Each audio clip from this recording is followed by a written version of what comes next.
There'll be nowhere that is more densely energetic than anywhere else.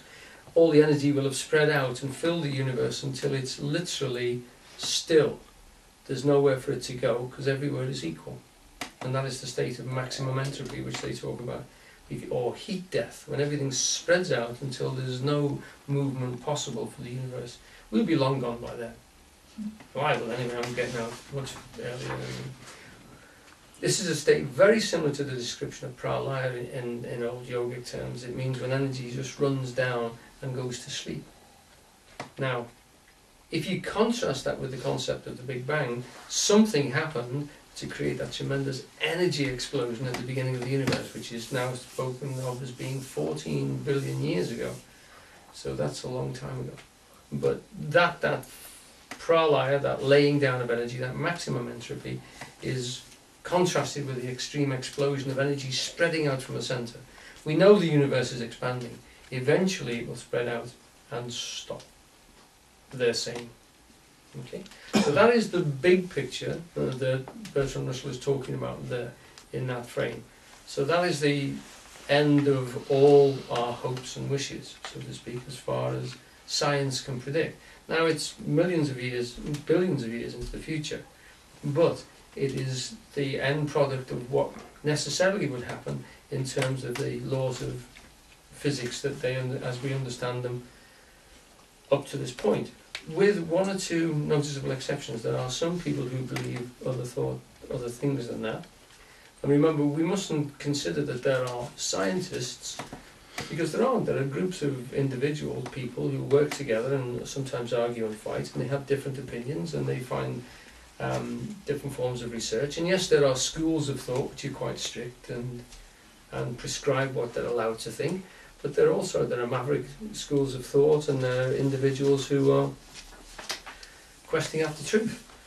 And amongst those, there are people who contradict those ideas and say that there are different things forming in different pockets of experience and different pockets of activities in different places.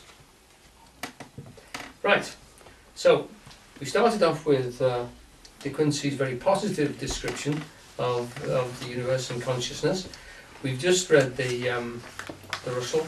Now I'd like you to just come down into these next parts here, because if we're thinking about energy and the cosmos like that, and the forms and the possibilities that energy moves itself through, we have to think in terms of what we know at the moment, and it's absolutely magical, the way that physics describes the world.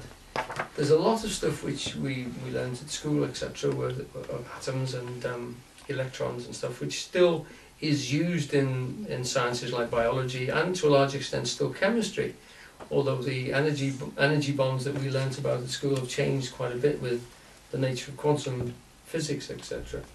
But beneath that, in the world of physics, as we get down to smaller and smaller units of experience that people are coming up against, the story is really quite magical, and the description of it is very worthwhile covering again.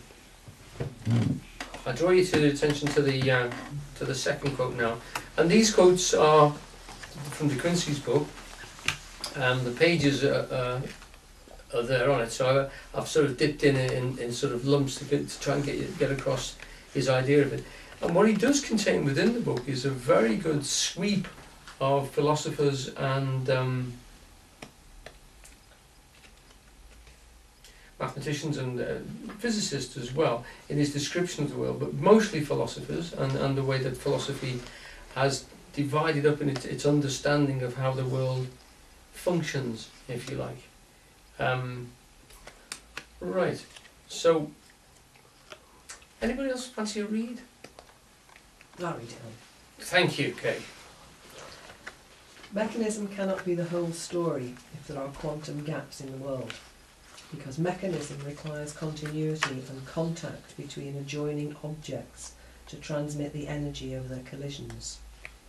Since the quantum is a packet of action, strictly speaking, Planck's quantum equation refers to action rather than energy, events or processes are now understood to be the fundamental nature of physical reality, The cosmos is a verb, not a noun.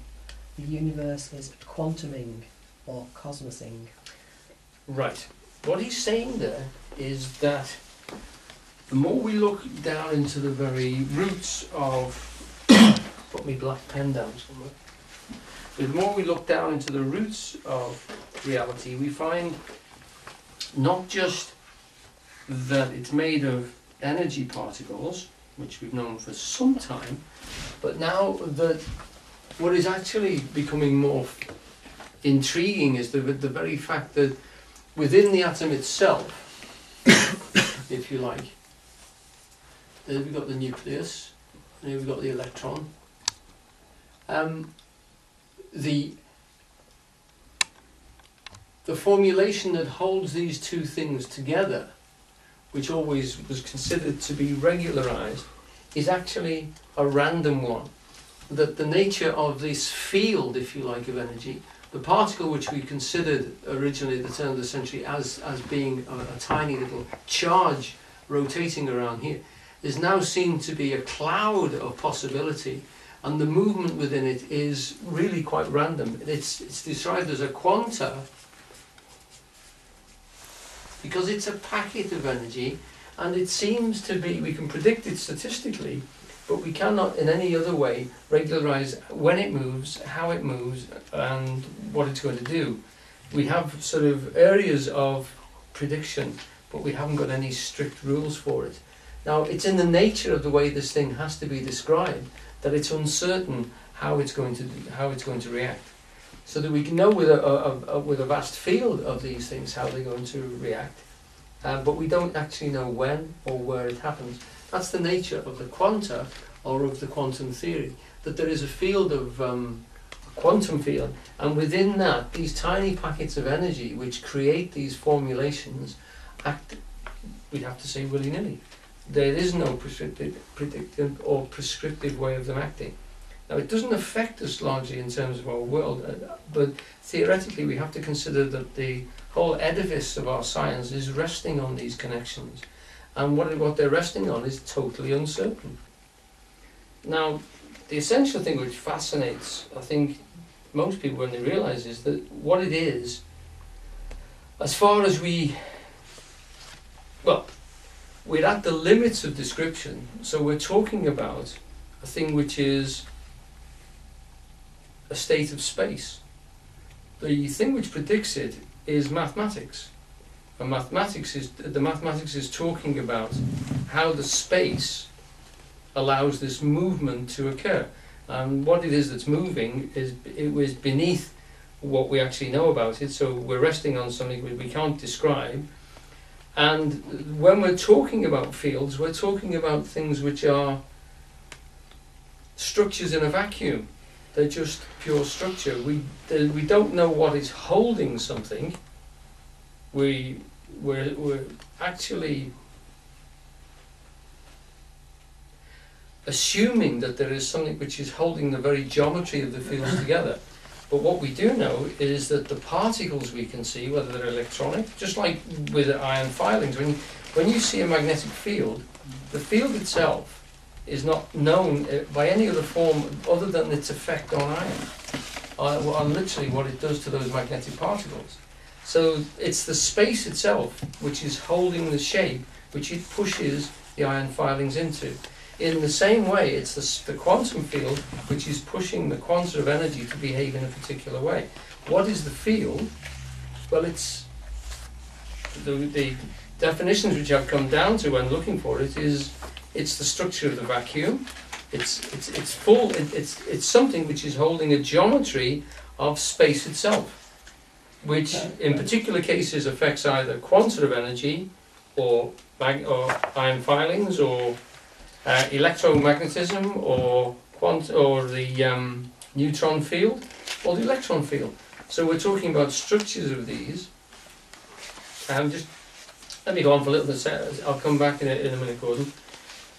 So that essentially these things are all separable, and we haven't found any description yet which can tie all these fields together.